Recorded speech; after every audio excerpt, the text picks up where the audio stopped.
This is a global problem. It's a problem that arises in developed as well as developing countries. Everybody who is involved in road construction is facing and fighting this problem. Without roads, you won't have development. Roads remain the most important dimension, in particular for poorer countries.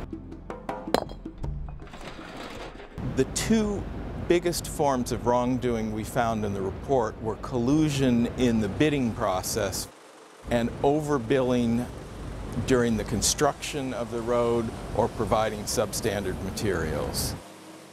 The report makes a lot of findings with respect to collusion among contractors in the road sector.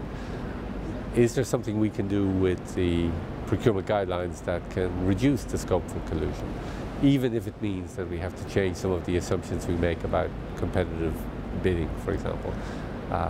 We have pre-bid processes, pre-bid meetings, whereby all the tenderers come together, all the bidders come together. Does that facilitate collusion?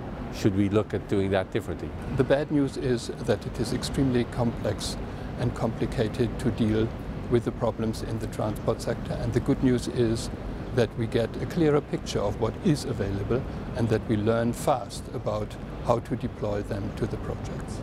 This type of information and this type of knowledge should assist our teams to prevent the risks of fraud and corruption before they actually materialize. Persistent effort can reduce the risks, and we have good examples of where that has actually happened. If we want to prevent corruption, particularly the more complex schemes, we have to put more people on the ground with experience in prevention.